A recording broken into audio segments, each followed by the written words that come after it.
Segmento farmacoterapêutico de pacientes em tratamento com talidomida em um centro especializado na hanseníase.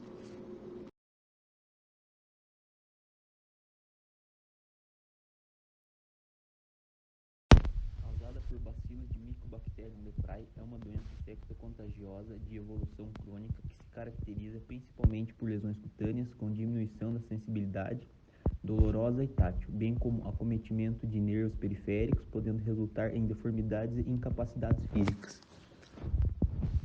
A hanseníase tem um alto potencial de infectabilidade, ou seja, pode infectar uma grande quantidade de indivíduos, porém a patogenicidade dela é baixa.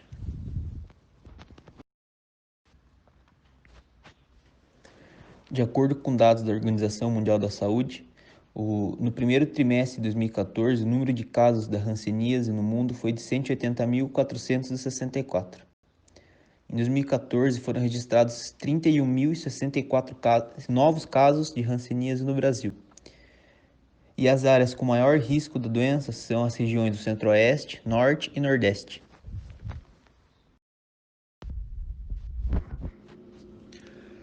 A escolha terapêutica fundamentada pela OMS para a forma paucibacilar, que é a apresentação de 5 lesões cutâneas ou um tronco nervoso acometido, tem associação de dapsona mais rifampicina ou ofloxacina mais minociclina.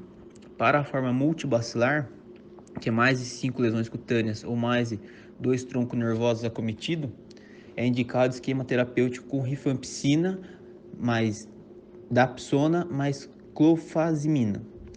Nas reações hansênicas, ou seja, quando manifestam-se lesões cutâneas, oftálmicas, neurais, decorrentes da inflamação por micobactéria, ainda indica-se o uso de glicocorticoides, como a prednisona. Para as reações do tipo 1, talidomida. Para as reações do tipo 2, tanto com o tratamento medicamentoso e o acompanhamento médico, a realização do segmento terapêutico é fundamental para a adesão do tratamento e melhora na qualidade de vida dos pacientes. Em relação ao uso da talidomida, a Anvisa, a Agência Nacional de Vigilância Sanitária, preconiza que é indispensável a atenção e a assistência farmacêutica efetiva com a orientação do medicamento e o uso do medicamento.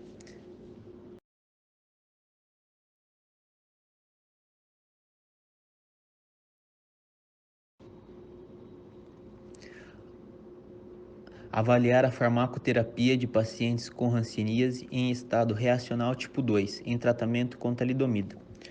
O estudo foi realizado em um centro especializado em Teresina, Piauí.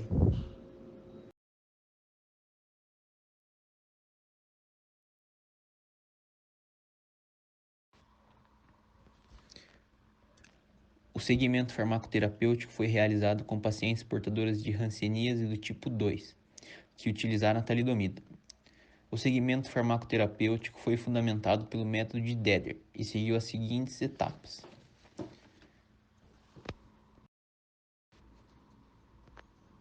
Primeira etapa, oferta do serviço e agendamento da primeira entrevista. Segunda etapa, primeira entrevista, sacola de medicamentos, exames laboratoriais.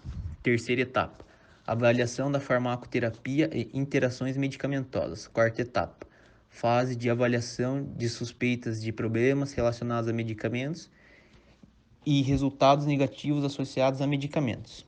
Quinta etapa, segunda entrevista, acompanhamento das intervenções realizadas. Sexta etapa, terceira entrevista, acompanhamento das intervenções realizadas. As interações medicamentosas foram identificadas e classificadas em 3 categorias. A. Risco maior, quando a interação pode ter risco de morte ou requer intervenção médica e ou alteração na terapia. B. Risco moderado, quando a interação pode resultar em exacerbação da condição do paciente. C. Risco menor, quando a interação pode ter efeitos clínicos limitados, incluindo o aumento da frequência ou gravidade dos efeitos colaterais, porém sem precisar de maiores alterações na terapia.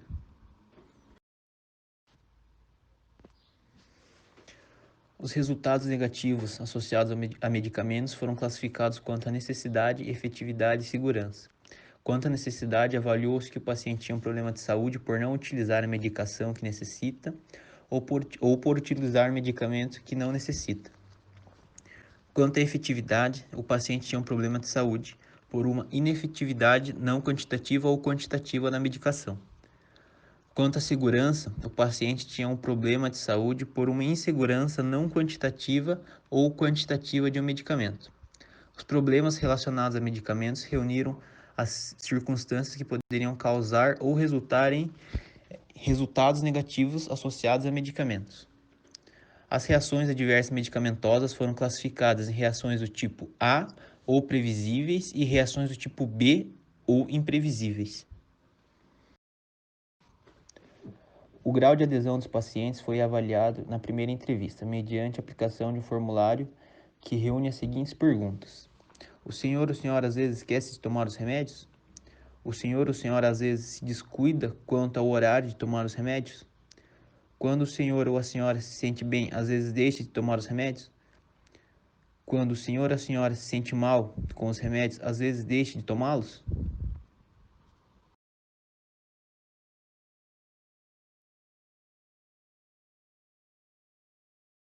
A tabela 1 apresenta a distribuição dos medicamentos utilizados pelos pacientes. Foram encontradas 3 possíveis interações medicamentosas entre os pacientes acompanhados. Entre estas, 2 interações apresentam a distribuição para risco moderado e uma para risco menor. As interações consideradas de risco moderado consistiram na existente entre o diurético hidroclorortiazida e o gastroprotetor omeprazol. E a de menor risco foi relacionada ao uso associado de prednisona e hidroclorortiazida. Os anti-inflamatórios destacaram-se entre os subgrupos terapêuticos mais utilizados juntamente com a talidomida. Esse subgrupo merece a atenção das equipes de saúde em virtude dos riscos associados principalmente a lesões gástricas, assim como o grupo composto por antiácidos, antiulcerosos e antiflatulentos, que podem ser classificados como medicamentos isentos de prescrição médica, muito associados com a automedicação. A tabela 2 mostra 23 resultados negativos a medicamentos. Situações de insegurança não quantitativa quanto ao uso de medicamentos e os resultados negativos associados a problemas de saúde não tratados apresentaram maior frequência.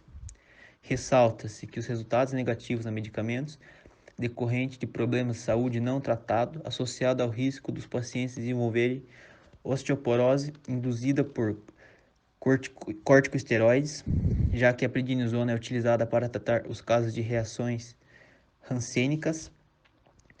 Deve-se ressaltar o medicamento não necessário e a inefetividade quantitativa que nos casos acompanhados decorreram da utilização de anti-inflamatórios não esteroidais e do esquecimento dos horários de administração ou até mesmo abandono da terapêutica medicamentosa. A tabela 3 mostra 23 problemas relacionados a medicamento.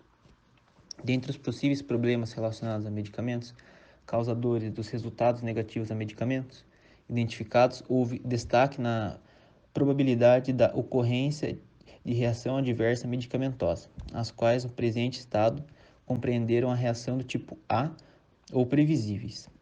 Essas reações adversas medicamentosas corresponderam à reação observada nos pacientes que utilizavam regularmente corticosteroides e que apresentavam queixas de dores musculares e articulares. Foram planejadas 16 intervenções farmacêuticas, das quais 12 foram educação e saúde, 3 sugestões de retirada de medicamentos e uma orientação quanto ao modo de uso e administração dos medicamentos. As intervenções farmacêuticas tiveram boa receptividade por parte dos pacientes, ratificando a importância do profissional farmacêutico no cuidado ao paciente sob terapia medicamentosa. A maioria dos pacientes que aceitaram responder ao questionário, 6 entre os 9, foram considerados com alto grau de adesão, e o que assinala preocupação e cuidado com a saúde, e 3 foram considerados pouco aderentes, o que enaltece a importância do acompanhamento constante dos pacientes com a reação rancênica do tipo 2.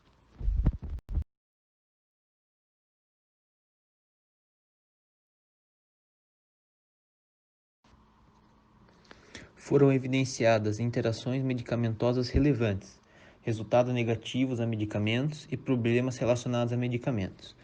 O grau de adesão ao tratamento com talidomida foi considerado alto. Foram necessárias intervenções farmacêuticas, sobretudo voltadas para ações de educação em saúde, o que retifica a necessidade de acompanhamento constante desse grupo de pacientes.